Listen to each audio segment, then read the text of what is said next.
mga kaibigan sa Starbucks at mula pa kanina wala tayong ibang ginawang pag-usapan ang kwento ng nanay, anak. At yung ating katanungan, di ba? Nanay, okay lang ba kung wala para ang anak ay guminhawa? At syempre mga kaibigan, dito po sa Starbucks, alam natin na ang issue ng sikat, issue nating lahat. Kapiling ko si Josie. Magandang araw sa iyo, Mami Josie. Po, Papa Jack.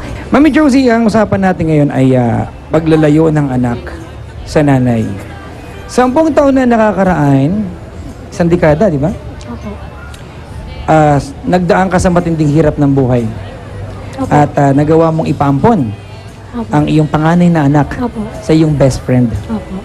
Balikan ko lang po yung araw, yung gabing nagdesisyon ka na ipapaumpong ko na yung aking panganay. Ano po ang pakiramdam ng isang nanay na walang magawa kundi ibigay sa kaibigan yung anak para guminhawa yung buhay? Nang kapalit nun, mamimiss mo siya. Sobrang sakit po sa akin.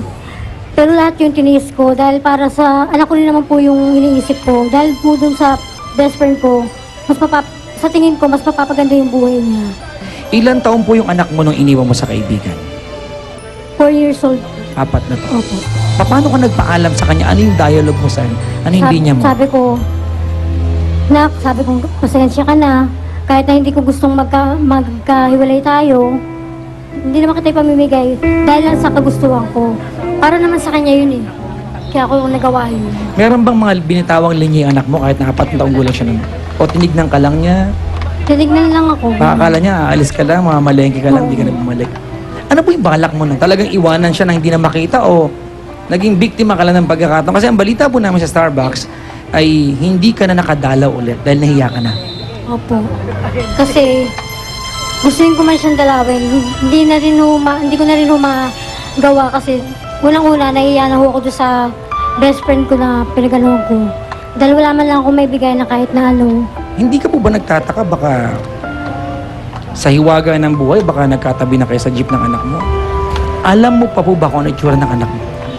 Hindi ko po eh. Kasi ito lang po yung papakita ko sa inyo. Ito po yung baby siya.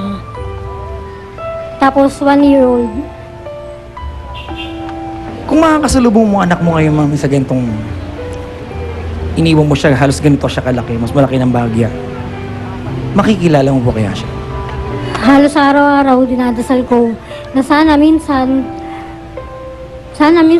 tulad ngayong araw ng Mother's Day, sana may munting hiling lang ako na sana kahit sandali lang na sana makita ko siya, mayakap ko, masaya na ako.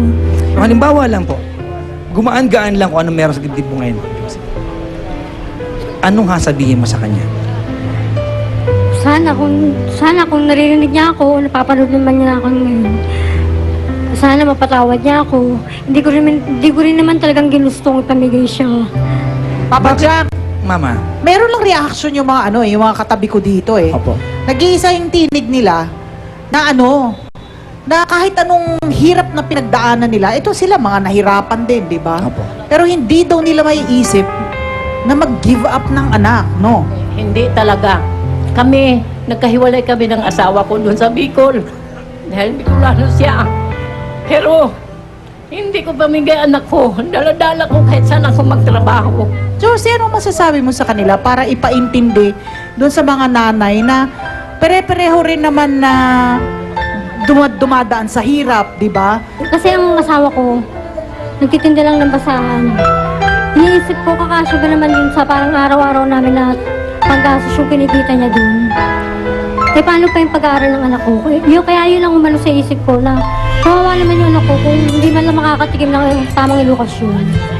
Josie, kung makita kayo ng anak mo at malaman mo na yung buhay na meron siya ngayon ay maginhawa, kukunin mo ba siya? Total, napagtiisan ko na yung 10 taon eh, na nawalay ako sa kanya. Pero sa ngayon na nakikita ko maganda na yung buhay niya, hindi ko na siya siguro kukunin. Papa Jack, kasi meron kang hawak dyan. Litrato nung anak niya Bago po nung 4 years old. Actually, 2 taon po. 2 taong 2 years old. Yes, ma'am. So, ngayong araw na ito, kinuhanan namin ng picture yung anak mo. Gusto mo bang makita yung itsura niya ngayon? Hawak ko yung hawak ko yung litrato dito.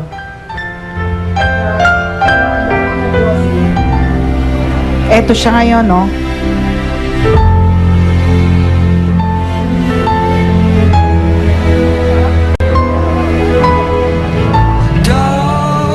Don't let me go. 14 years old siya ngayon. Make me whole. At alam niyo naman, merong proseso na kailangan tayong sundan dahil menor de edad ang bata. At dinadaan po natin sa tamang proseso dahil po nga lumaki na sa iba na yung nakilalang magulang. So, hindi po natin pwedeng madaliin. Ngayon mo makikita, ang programang Starbucks ay dadaan sa tamang proseso. Mga kaibigan, bago ko po bakasan itong ating segment na ito, nais ko lang po sabihin na madaling kutsain, mama, ang isang At nanay na madaling mahusga. lumunok ng ganitong hirap para sa kanyang opinion ay maging maganda yung buhay ng kanyang anak. Pero mama, Siguro bilang ina, kanya-kanya tayo ng estilo Tama. ng sakripisyo. alam mo mang iniisip ngayon, At para kay Josie, yun para sa kanya yung sakripisyo niya eh. yun. Yung 10 taon na araw-araw kang mag-iisip, ano kaya ang mangyayari pag nagkita na kami? Hindi po madali yan, mga kaibigan. Hindi madali. Josie, maraming salamat. Magkikita tayong muli. Magawa kami ng paraan. Hindi pa natatapos sa araw na ito, itong kwento ni Josie. Sana mama, next May year, susunod pa tayo na kabanata. yung next year na Mother's Day, mabati ka ng panganay mong anak ng Mama, Happy Mother's Day. Magbabalik po ang Starbucks.